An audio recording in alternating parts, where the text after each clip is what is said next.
سيدنا وحبيبنا محمد المصطفى وعلى آله المجتبى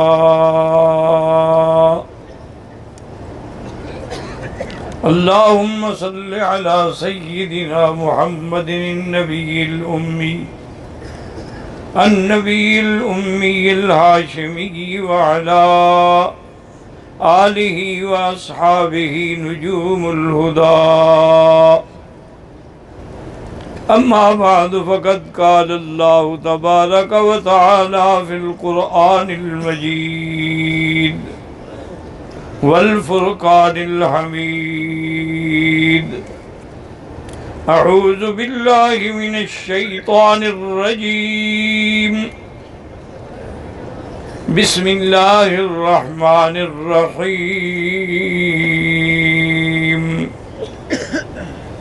يا أيها الناس اعبدوا ربكم والذين من قبلكم الذي خلقكم والذين من قبلكم لعلكم تتقون الذي جعل لكم الأرض فراشا والسماء بناء وأنزل من السماء ماء فأخرج به من الثمرات رزقا لكم فلا تجعلوا لله أندادا وأنتم تعلمون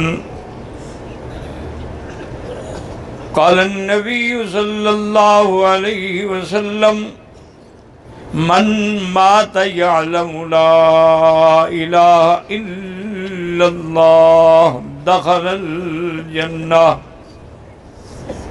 وفي رواية أخرى عن عبد الله بن مسعود رضي الله تعالى عنه قال يا رسول الله أي الذنب أكبر قال أن تجعل لله ندا أو كما قال النبي صلى الله عليه وسلم صدق الله العلي العظيم وصدق رسوله النبي الكريم ونحن على ذلك لمن الشاهدين ومن الشاكرين والحمد لله رب العالمين رب اشرح لي صدري ويسر لي أمري واحلل عقدة من لساني يفقهوا قولي رب زدني علما سبحانك لا علم لنا إلا ما علمتنا إنك أنت العليم الحكيم برادران اسلام، واجب الاحترام بزرگوں، دوستوں، بھائیوں، عزیز نوجوانوں، محترمہ مائیوں اور بہنوں، اللہ تبارک و تعالیٰ کے کلام مقدس میں سے چند آیات مبارکہ اور آقا انعامدار حبیب کبریا سیدنا محمد مصطفیٰ صلی اللہ علیہ وعلا آلہ واصحابہ وسلم تسلیما کثیرا کثیرا کہ فرامین مبارکہ میں سے دو حدیثیں تلاوت کی ہیں. دعا فرمائیں کہ اللہ اس عاجز کو مال اہل صحت عافیت کاملہ عاجلہ دائمہ اور حق بات بیان کرنے کی توفیق عطا فرمائیں. آپ کو حق سننے سمجھنے کی، ہم سب کو مل کر حق پر چلنے کی توفیق عطا فرمائیں. پروردگار عالم تمام آنے والوں کی حاضری، حج، عبادات، زیارات، خیرات، صدقات منظور و مقبول فرمائیں. میں نے آج کے درس میں جو آیات تلاوت کی ہیں ان کا تعلق وحدانیت سے ہے، اللہ کی توحید سے ہے. یاد رکھیں کہ جب تک عقیدہ درست نہیں ہوگا اس وقت تک کوئی عمل فائدہ نہیں دے سکتا. آپ حج کریں، ایک نہیں سینکڑوں حج کر لیں، عمرے کر لیں، طواف کر لیں، خیرات کر لیں، صدقات کر لیں، قربانیاں کر لیں، لیکن اگر عقیدہ ٹھیک نہیں ہے تو اللہ کے ہاں اس عمل کی کوئی قیمت نہیں، ہبا منصورہ ہے۔ حج تو ابو جہل بھی کرتا تھا تو اس کو کوئی ثواب تھوڑا ملے گا۔ عتبہ عتیبہ شیبہ امیہ بن خلف سارے مشرکین مکہ حج کرتے تھے، یہود اور نصارہ بھی حج کرتے تھے۔ تو اصل چیز حج میں کیا ہے؟ عقیدے کی اصلاح۔ عقیدہ کیا ہے؟ سب سے پہلے توحید۔ تین بنیادی چیزیں ہیں، یاد رکھ لیں، یہ اصول ہیں، ان میں کوئی رد و بدل نہیں، حضرت نوح علیہ السلام سے لے کر میرے آقا محمد مصطفیٰ تک۔ اس کو کہتے ہیں اصول ثلاثہ، یا اسی کو بعض علماء کہتے ہیں الایمان بالثلاثیات۔ یہ تین مسئلے کون سے ہیں؟ یاد رکھیں، سب سے پہلا مسئلہ توحید ہے، اور توحید کے سارے اقسام، یعنی توحید جو ہے، توحید ذات بھی ہو، توحید صفات بھی ہو، توحید الوہیت بھی ہو، توحید ربوبیت بھی ہو، تمام اقسام پر آدمی کا ایمان ہو۔ اور دوسرا اہم مسئلہ کیا ہے؟ نبوت اور رسالت کے تمام انبیاء، تمام رسول جو اللہ نے بھیجے ہیں، سب پر ایمان ہو۔ اور تیسرا مسئلہ کیا ہے؟ قیامت کے، قیامت برحق ہے، ہم نے مرنا ہے، عذاب قبر برحق ہے، سوال ہے، جواب ہے، اعمال اچھے ہیں تو قبر جنت کا باغ ہے، ورنہ جہنم کا گڑھا ہے، روضۃ من ریاض الجنہ او حفرۃ من حفر النیران۔ عذاب قبر جو ہے، ائمہ اربعہ فرماتے ہیں کہ عذاب القبر حق لا ينکرہ الا ضال او مضل۔ عذاب قبر حق ہے، ثابت ہے، قرآن سے بھی، حدیث سے بھی، اجماع سے بھی، تواتر کے ساتھ، جو اس کا انکار کرے وہ گمراہ ہے۔ اب مثلاً آپ حج پہ آئے ہیں، الحمدللہ، دعا کریں اللہ قبول کرے اور اللہ صحیح حج کرنے کی توفیق دے۔ آپ میلہ نہ سمجھیں، حج سمجھیں۔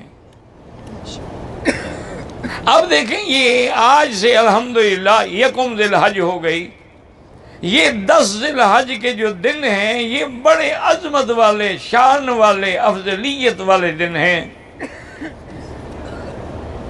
اور یہی وہ دن ہیں، یاد رکھیں، کہ موسیٰ علیہ السلام جب طور سینا پہ گئے تھے اللہ کے حکم کے مطابق، اور اللہ نے حکم دیا تھا کہ روزے رکھیں، تو آپ نے 30 روزے جو رکھے تھے وہ ذی القعدہ کے تھے۔ اس کے بعد آپ نے مسواک فرما لیا، تو اللہ نے حکم دیا موسیٰ علیہ السلام کو کہ موسیٰ علیہ السلام، روزے دار کا جو ہوا ہے، ری ہے، جو معدے سے آتی ہے، وہ تو اللہ کے ہاں مسک سے بھی اچھی ہے، تم نے اس کو کیوں ضائع کر دیا مجھ سے کلام کرنے سے پہلے؟ اب 10 روزے اور رکھو۔ تو انہوں نے وہ 10 روزے اسی ذی الحج کے رکھے تھے، یعنی یہ ذی الحجہ کے 10 دن جو ہے آج سے نہیں، ابتدا سے شان والے ہیں، عظمت والے ہیں۔ اور دوسری بات جو علماء نے لکھی ہے، اگر اللہ کرے کہ آپ کو سمجھ آئے اور کوشش بھی کریں سمجھنے کی، کہ ہر چیز میں ایک خاص عمل ہے۔ مثلا رمضان ہے، صرف روزہ ہی رکھنا ہے۔ صاحب نصاب ہے، سال کے بعد قربانی کرنی، ایک دن بس، 10، 11، 12۔ اگر صاحب نصاب ہے، ایک دفعہ سال میں زکوٰۃ دینی ہے، تو ایک ایک عمل ہوگا۔ نماز پڑھ رہا ہے، ضروری تو نہیں کہ روزہ بھی ہو، روزے کی حالت میں ضروری تو نہیں کہ نماز بھی پڑھ رہا ہو، لیکن یہ 10 ذی الحجہ کے ایسے دن ہیں جو ساری عبادات کا مجموعہ ہے، کہ ان میں نماز بھی ہے، ان میں قربانی بھی ہے، ان میں روزہ بھی ہے، ان میں تسبیح و تحلیل و تحمید بھی ہے، ان کے اندر سفر بھی ہے، قیام بھی ہے، وقوف بھی ہے۔ تو اس لیے یہ مجموعہ اعمال کے دن ہیں۔ اتنے اہم دن ہیں جن کی اللہ نے قسم کھائی ہے کہ والفجر ولیال عشر. تو ان دنوں کے اندر مہربانی کر کے یہ آپس میں بیٹھنا اور باتیں کرنا اور قصے کہانی یہ سب چھوڑ دیں. کھانے پینے ہوٹلنگ شوٹلنگ یہ ساری زندگی کرتے آئے ہیں آپ. اب سارا وقت جو ہے آپ اللہ کے ذکر میں گزاریں. کم سے کم 10 دن کے اندر قرآن کا ایک ختم کر لیں. اور کوئی مشکل نہیں کہ 3 پارے روز کے پڑھیں، 10 دن میں قرآن ختم ہو جائے گا. روزانہ درود شریف پڑھیں، استغفار کریں اور پھر اس پہ غور کریں. میں نے کہا نا کہ توحید تو حج کیا ہے؟ یہ توحید ہی تو ہے. حج کیوں ہے؟ توحید سکھانے کے لیے. آپ جب غسل کر کے 2 رکعت پڑھ کے احرام باندھتے عمرے کا ہو یا حج کا تو کیا پڑھتے ہیں؟ پڑھ لیں، کوئی ڈر نہیں یار، کوئی ایسی بات. دیکھیں آپ غور کریں، لفظ پہ غور. لبیک اللہم لبیک، میں حاضر ہوں. اللہم کا کیا معنی؟ یا اللہ میں حاضر ہوں. لیکن اللہ نے فرمایا یہ حاضری تو قبول نہیں جب تک اگلی بات نہ کرو. اب وہ کہے گا لبیک لا شریک لک لبیک، تیرا کوئی شریک، اللہ کا کوئی شریک ذات میں یا صفات میں نہیں ہے. جب تک لا شریک لک نہ کہو تو لبیک بھی قبول نہیں. آگے اللہ فرماتی ہیں کہ آگے بھی اقرار کرو. اللہم لبیک لا شریک لک لبیک ان الحمد والنعمت لک والملک. حمد بھی تیرے لیے، سب نعمتیں بھی تجھی سے ہیں. ان الحمد والنعمت لک والملک، اور ملک کس کے لیے ہے؟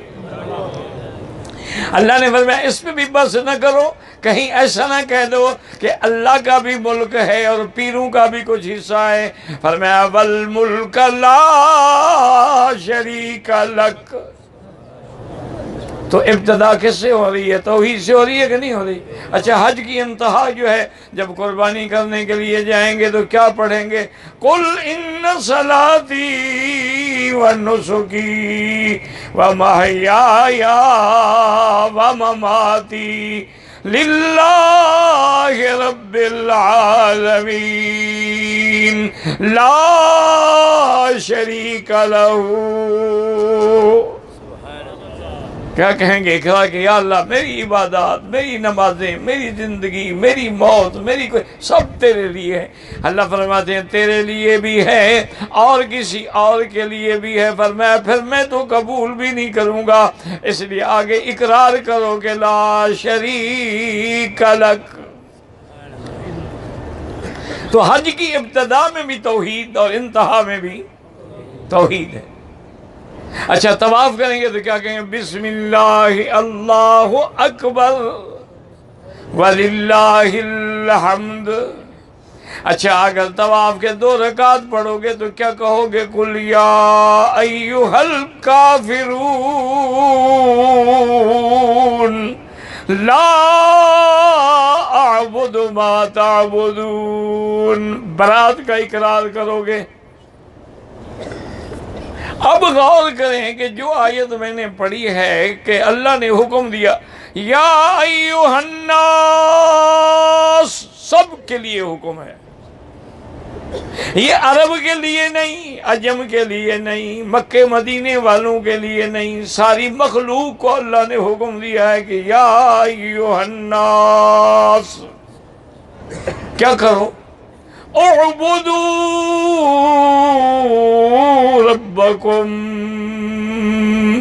اعبدوا امر ہے، یہ امر بھی دوام کے لیے ہے کہ ساری زندگی صرف اسی کی عبادت کرو جو تیرا رب ہے. حضرت ابن عباس اس کا ترجمہ فرماتے ہیں وحدوا ربکم، اللہ کی توحید کا اقرار کرو. اچھا صرف اللہ نے فرمایا یہ نہیں، دلیل کیا ہے؟ کس کی عبادت کرو؟ ربکم، جو تمہارا رب کون ہے؟ رب العالمین کون ہے؟ پالنے والا کون ہے؟ دینے والا کون ہے؟ فرمایا ربکم، آگے دلیل دی الذی خلقکم، جس نے تم کو پیدا کیا ہے۔ پیدا کس نے کیا؟ ہاں جی، نہیں پیدا کرنے میں بھی کسی کا ہاتھ ہوتا ہے؟ الذی خلقکم، تمہیں بھی اور تم سے جو پہلے ہیں ان کو بھی کس نے پیدا کیا؟ اللہ نے پیدا کیا۔ اور دوسری دلیل دی الذی جعل لکم الارض فراشا، جس نے تمہارے لیے زمین بچھونا بنا دی۔ اگر لوہے کی ہوتی، تانبے کی ہوتی، سونے کی ہوتی، پیتل کی ہوتی، گرم ہو جاتی، کوئی کاشت بھی نہ ہوتی، تم چل بھی نہ سکتے۔ یہ اس کا کتنا کرم ہے کہ تیرے لیے، اور اگر نرم ہوتی تو تم دھنس جاتے۔ فرمایا نانا جعل لکم الارض فراشا وَأَنزَلَ مِنَ السَّمَاءِ مَاءً، اور آسمانوں سے پانی کس نے اتارا؟ پہلی دلیل کیا ہے؟ کس نے پیدا کیا؟ کس نے زمین کو بچھونا بنایا؟ اور کس نے آسمانوں سے پانی اتارا؟ اور یہ مسئلہ بھی سمجھ لو، کبھی آسمانوں سے براہ راست اللہ پانی اتارتے ہیں، اور کبھی اللہ تعالیٰ بادلوں کے ذریعے بارش برساتے ہیں۔ اس لیے قرآن میں دونوں موجود ہیں۔ أَأَنْتُمْ مَنزَلْتُمُوهُ مِنَ الْمُزْنِ أَمْ نَحْنُ الْمُنزِلُونَ۔ یہ جاہل تو کہتے ہیں جی مونسون کی ہوائیں جو ہیں وہ قطرات، بھی ہوائیں کس نے پیدا کی؟ سمندر کس نے پیدا کیے؟ ان کے بخارات کس نے پیدا کیے ہیں؟ اور پھر پہاڑوں کی طرح کی شکل میں بادل کون جماتا ہے؟ وہ کس کی طاقت ہے کہ منو اور ٹنوں کے حساب سے پانی لے کے بادل کھڑے ہیں، نیچے نہیں گرتے، حرکت نہیں کرتے جب تک کہ اللہ حکم نہ دے۔ اسی لیے فرمایا کہ حتی اذا اکلت صحابا ثقالا سکناہ الی بلد میت، پھر ہم ان بادلوں کو حکم دیتی ہیں کہ فلاں جگہ پہ جا کے برسو۔ تو یہ دلیل اللہ نے دی پہلی ربکم، دوسری دلیل کیا تھی؟ الذی خلقکم، اور تیسری دلیل کیا تھی؟ الذی جعل لکم الارض فراشا، اور پانچویں دلیل کیا تھی؟ وانزل من السماء ماء۔ آگے اور دلیل دی فَأَخْرَجَ بِهِ مِنَ الثَّمَرَاتِ رِزْقًا لَكُمْ، میرے بندے پھر زمین سے تیرے لیے اللہ نے تیرا رزق نکالا، پھل نکالے، کھیتیاں پیدا ہوئی ہیں۔ ان کھیتیوں کو جمانے والا، پیدا کرنے والا ایک ہی کتا ہے، ایک ہی زمین ہے، لیکن 4 قسم کے درخت ہیں، 4 پھل ہیں، رنگ بھی الگ ہے، شکل بھی الگ ہے، ذائقہ بھی الگ ہے۔ یہ پیدا کرنے والا کون ہے؟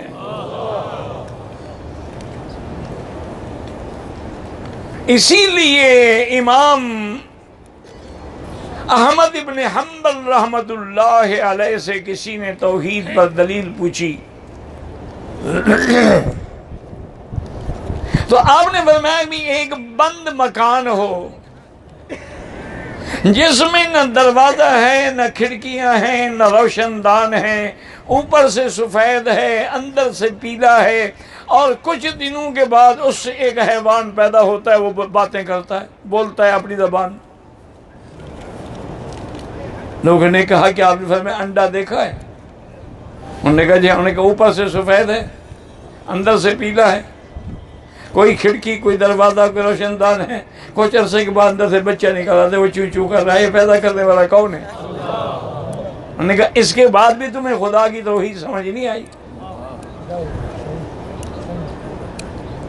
اسی طریقے سے امام شافعی رحمت اللہ علیہ سے کسی نے پوچھا کہ حضرت توحید پر کوئی دلیل بیان فرمایا شاہتوت کا پتا دیکھا ہے؟ انہوں نے کہا ہاں جی دیکھا ہے۔ انہوں نے فرمایا اگر اس کو بکری کھائے تو مینگنیاں دیتی ہے، اگر گائے کھائے تو گوبر دیتی ہے، اور اگر شہد کی مکھی اس کو کھائے تو شہد بن جاتا ہے۔ تو اس ایک پتے کے اندر یہ ساری چیزیں کس نے پیدا کی ہیں؟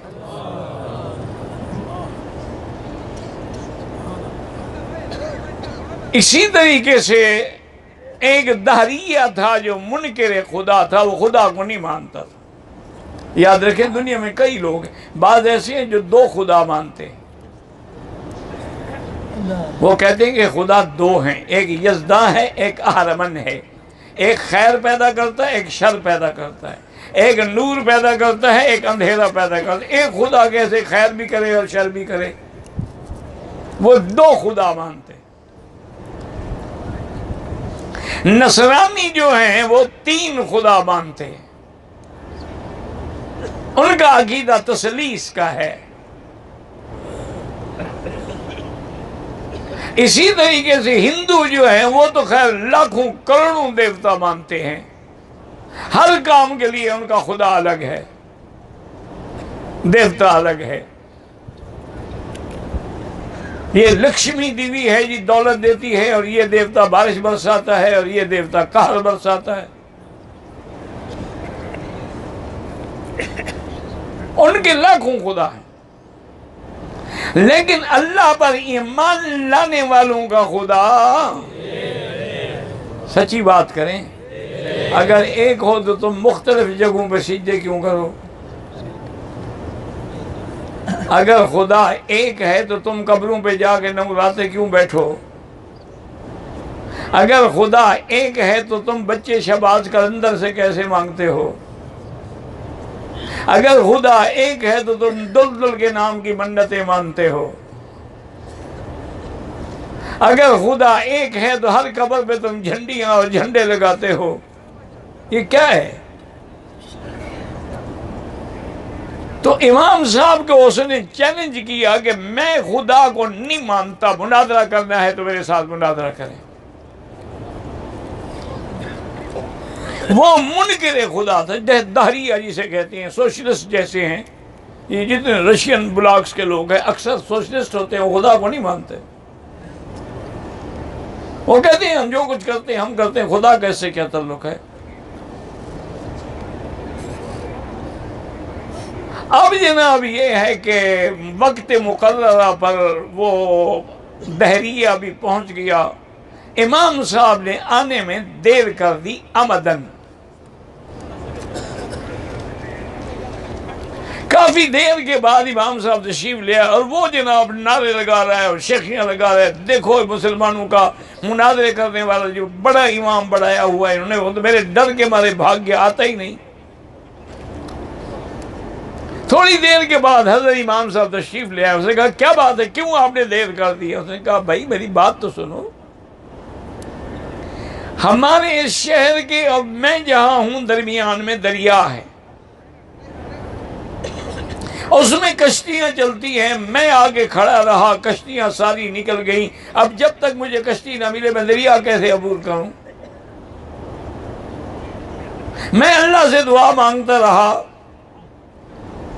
بہرحال کچھ دیر گزری کہ میں نے دیکھا کہ درخت جو ہیں وہ خود کٹ رہے ہیں، ان کے تختے تیار ہو رہے ہیں، تختے خود بخود جڑ رہے ہیں، اور کشتی کی شکل بن گئی ہے، اور کشتی تیرتی تیرتی میرے سامنے کنارے پہ آ گئی ہے۔ میں اس میں بیٹھا تو آ گیا، اور نے کہا کمال ہے، یہ میرے مناظرے کے لیے آئی ہے تو نعوذ باللہ، اس کا تو عقل ہی کوئی نہیں۔ ایسے ہو سکتا ہے کہ درخت خود بخود کٹ جائیں اور تختے خود بخود بن جائیں، پھر کشتی بھی خود بخود تیار ہو جائے، اس میں میخیں بھی لگ جائیں اور وہ تیرنے والی بھی بن جائے، ممکن ہے؟ آپ نے فرمایا اچھا اگر یہ ممکن نہیں ہے تو یہ ساری کائنات کا نظام بغیر خدا کے چل رہا ہے۔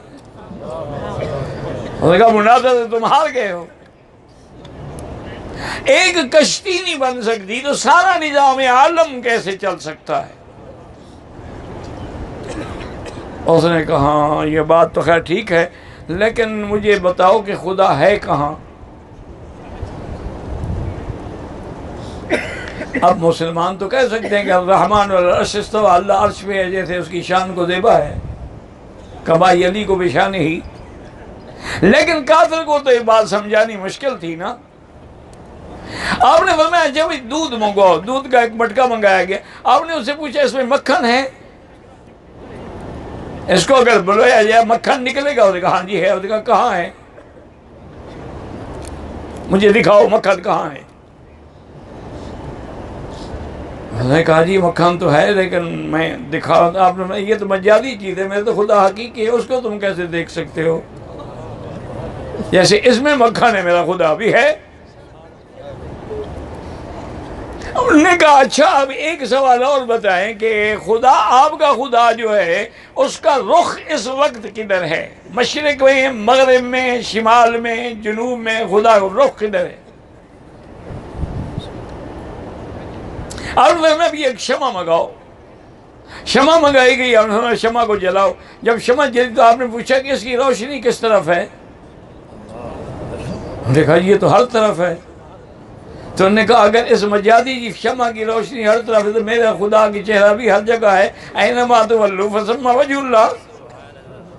وہ معیت علمی کے ساتھ ہر جگہ ہے. اب اس نے کہا کہ ٹھیک ہے آج مجھے سمجھ آ گیا اور آپ نے مجھے خدا کے وجود کا قائل کر دیا ہے، لیکن کچھ عرصہ مجھے آپ نے کہا تم سوچو اگر تیرے مقدر میں ہدایت ہے تو ملے گی، نہیں ہدایت دینے والا تو اللہ ہے. تو اس لیے ہمیشہ یاد رکھیں کہ اللہ کی تو ذات ایسی ہے کہ اس کا اقرار تو کافر بھی کرتے ہیں، اور کافر بھی خالق مانتے ہیں، مالک مانتے ہیں، رازق مانتے ہیں. لیکن اصل چیز جو ہے وہ توحید الوہیت ہے.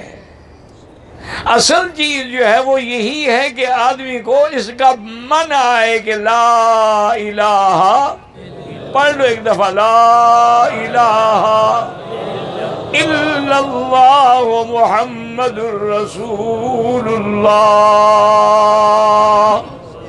لا نفی ہے، کوئی معبود برحق نہیں مگر، کوئی عبادت کے لائق نہیں مگر.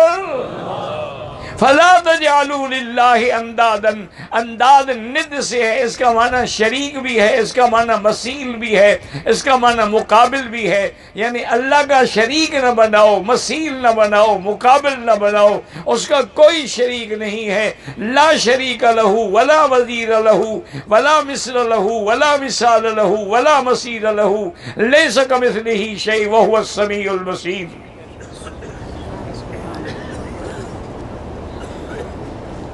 تو اسی طرح اللہ تبارک و تعالی نے حکم دیا. ایک صحیح حدیث میں ہے، حضرت معاذ رضی اللہ تعالی عنہ فرماتے ہیں میں حضور پاک کے ساتھ اونٹنی پہ بیٹھا ہوا تھا، ہمارے درمیان میں بس صرف وہ رحل تھا اور کچھ نہیں تھا، یعنی ہم اتنے قریب بیٹھے تھے. حضور پاک نے فرمایا کہ معاذ جانتے ہو ما حق اللہ علی العباد، اللہ کا حق بندوں پہ کیا ہے؟ اس نے کہا اللہ و رسولہ عالم. حضور اللہ کا رسول فرمایا اللہ کا حق یہ ہے کہ ان تعبدوا اللہ ولا تشرکوا بہ شیئا، اس کی عبادت کرو لیکن شریک کسی کو نہ کرو.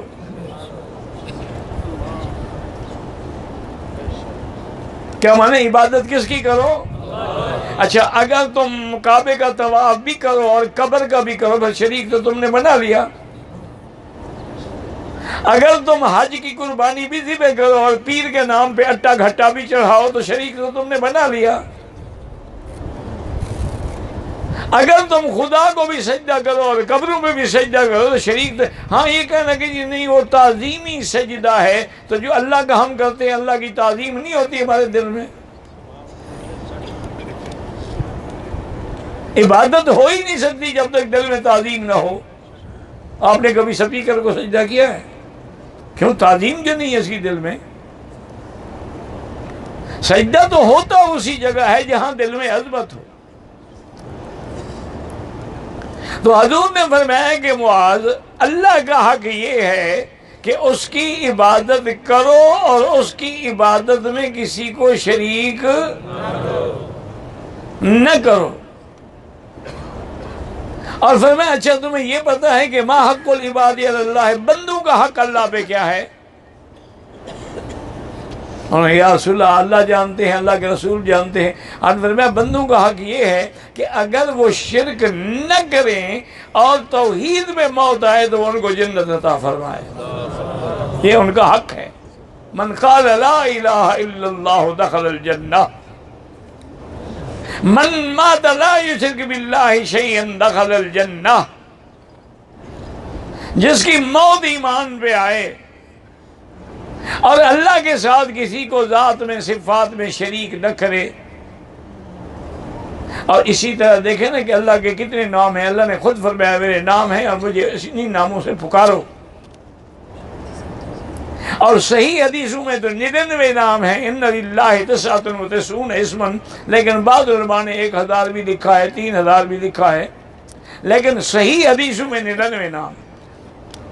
یہ سب صفاتی نام، اسم ذات اللہ ہے، باقی الرحمن الرحیم الملک والقدوس السلام والمؤمن والمہیمن والعزیز سب تو جب نام ہیں صفتیں ہیں تو لازم ہے کہ اس کا موصوف بھی تو کوئی ہوگا۔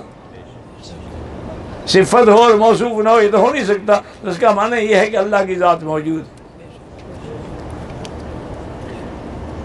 اور پھر صرف موجود نہیں ہے بلکہ وحدہ لا شریک ہے۔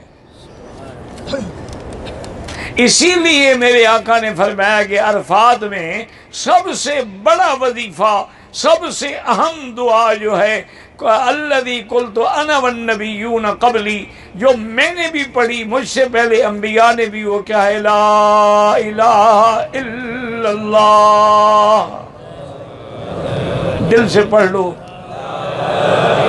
اللہ کے بندے آپ تو رحمت کے دریا میں بیٹھے ہوئے ہیں، ایک پڑھو گے تو 1,00,000 لکھا جائے گا، ایک طواف کرو تو 1,00,000 لکھا جائے گا، ایک ریال خیرات کرو تو 1,00,000 لکھا جائے گا۔ اور اگر فجر کی نماز پڑھ کے مسجد میں بیٹھے رہو، دنیا کی بات نہ کرو، سورج نکلنے کے 15-20 منٹ کے بعد 2 رکعت پڑھ لو، ایک حدیث میں اللہ کے نبی فرماتے ہیں اس کو پورے عمرے اور حج کا ثواب مل جاتا ہے۔ تمہارے لیے دریا بہ رہا ہے۔